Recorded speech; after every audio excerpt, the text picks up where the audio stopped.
davet edeceğiz. Araştırma alanı içerisinde denetim, kontrol sistemleri, risk yönetimi, etik ve kurumsal yönetişim gibi konular bulunan Profesör Anderson, Updates in Global Economy and Innovation in Auditing, global ekonomideki yenilikler ve denetim alanında inovasyon başlıklı bir konuşma gerçekleştirecek. Ladies and gentlemen, please welcome Mr. Anderson.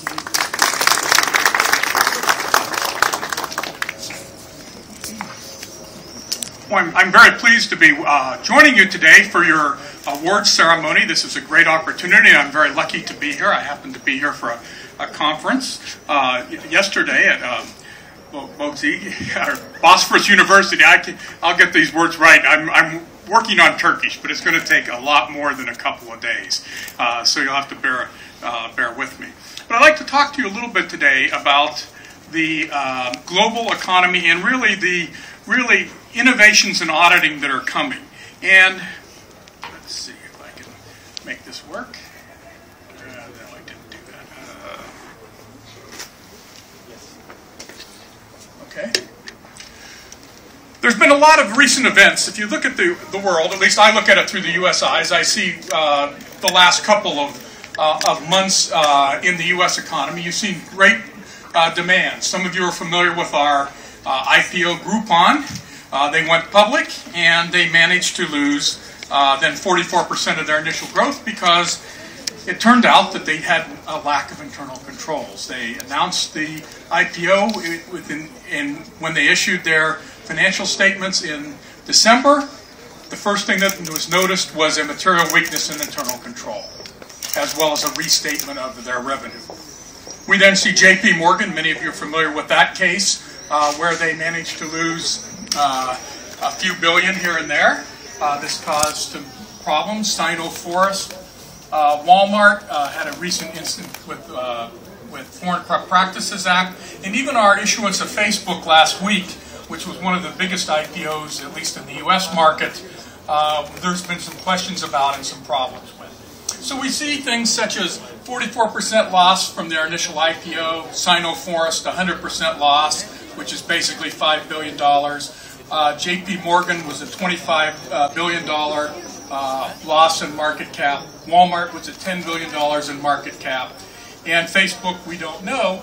And you can see where, if you're on the board or you're senior management, risk has become an issue.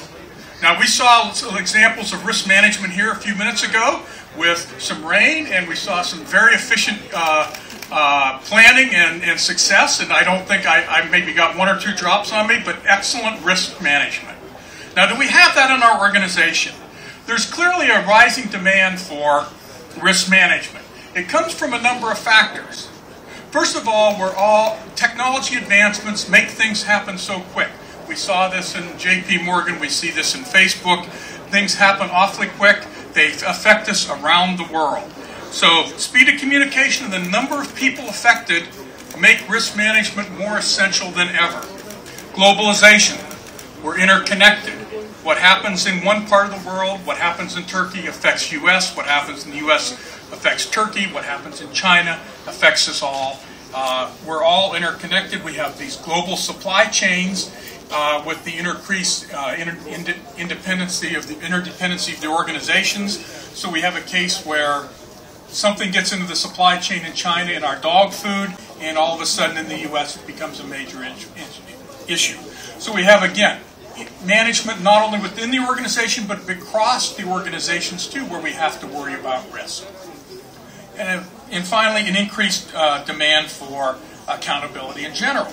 So this puts a lot of pressure on those charged with governance. If we think about this, there's two really responsibilities of the governing parts of our organization. Setting the strategic direction, which is the values, objectives, and boundaries, and also the governance and oversight.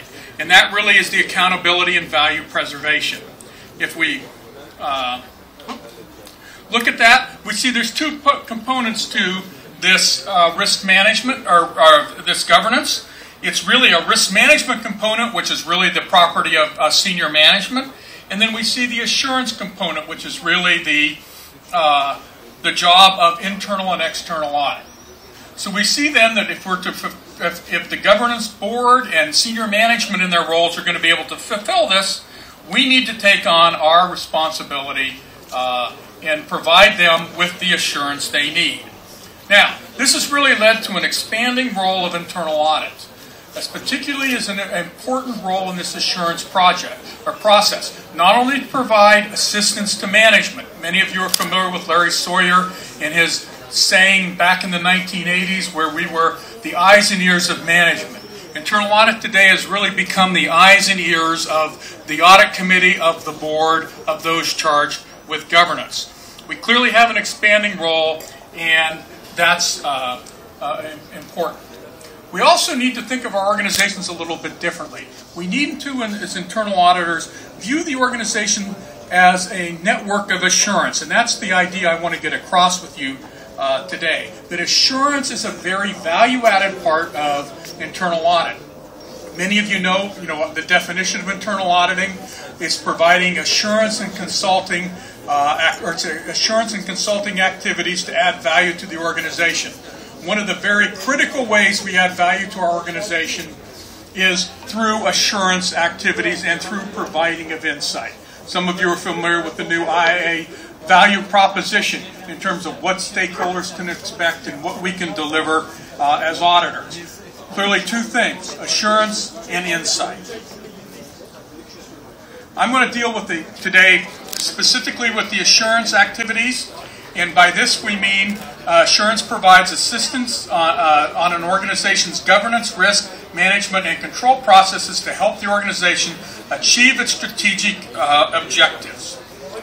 Now, when we look at the organization, we can really look at the organization as an assurance network. It's much more than simple internal audit. There are indeed many providers and a very complex system in our organizations of how assurance is provided to the board and to senior management. This is an example of the assurance inputs that come to our boards and committees of our boards, examples of what comes to our senior management and management committees. It's not only internal audit, it comes from many, many places in the organization, senior management, compliance, quality assurance, risk management, again, a variety of places. In some organizations, people have gone out and counted and tried to identify how many sources of assurance are present in their organization today. One organization I know has come up with 150 separate assurance providers. Now, what does this mean? It means we've got assurance fatigue because we basically are exhausting our managers because if you think about all these assurance providers, they're visiting us from everywhere. So our poor manager back there, when's he get to manage? Because we're always there as auditors or compliance people or our health auditor or health and safety auditors asking for information. That's a typical schedule of visits to a manager in a business unit that can happen every year. You can see they're spending much of their time dealing with auditors or in those equivalents. So organizations are basically rethinking how this is done. And what I presented here, and I'm going to not go through details of this, you can get the slides, they'll be posted, they can be posted to the website. But the idea here is that basically organizations are moving how they approach assurance. They're moving from an initial phase where assurance is basically ad hoc. It's developed whenever you get a new major risk, you sit there and develop a process to deal with that specific risk. Whether it's privacy of information, or it's environmental health and safety, or if it's fraud loss, etc. Organizations are moving to the more adequate stage where instead of treating these individual risks as silos, they're starting to integrate the risk. They're really looking at risk as activities that we need to coordinate. They start to talk to one another. We start to adopt a common framework such as COSO or ISO to provide our things.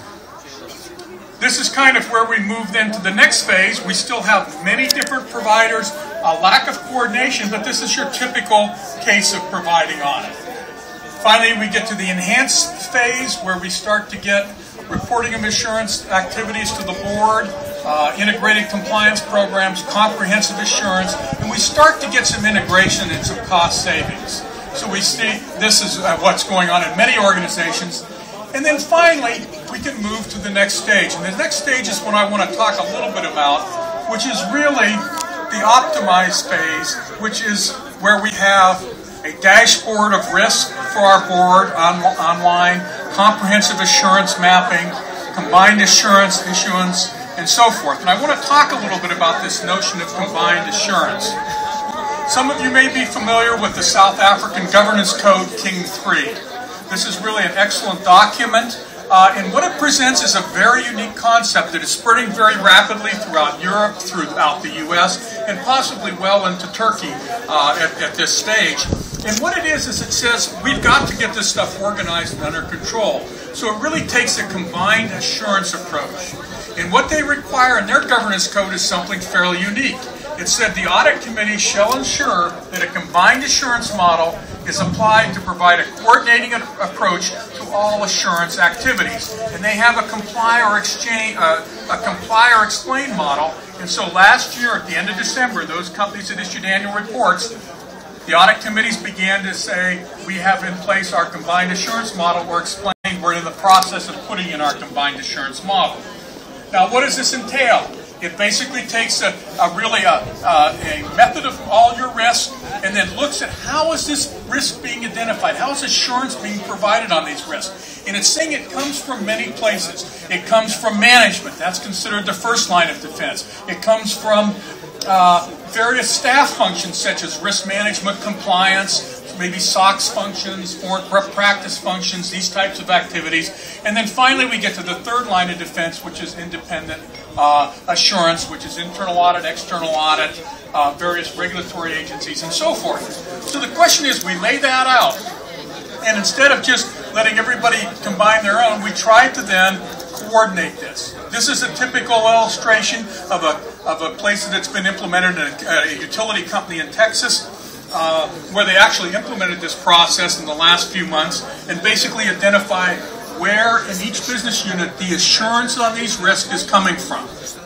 This is then rolled up into a example, an overall example that then can be presented to the board. And so we can get the benefit of reducing assurance fatigue because we're coordinating, reducing the amount of trouble, interference with the operation, and we're providing the board and governing bodies with and senior management with the need they need. So really what we're seeing is the opportunity for internal audit for the chief executive officer to really move from a chief audit executive to a chief assurance executive, to really the role of coordinating across the organization these many assurance activities.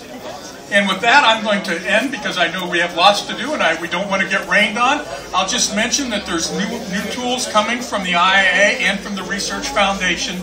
I've put some of those up there. But with that, I'll be glad to talk about things. And this will be posted to the website. I think you guys could post this to the website so people can see it and spend time. But with that, again, thank you for letting me talk with you about these ideas briefly. If you have anything more, please say.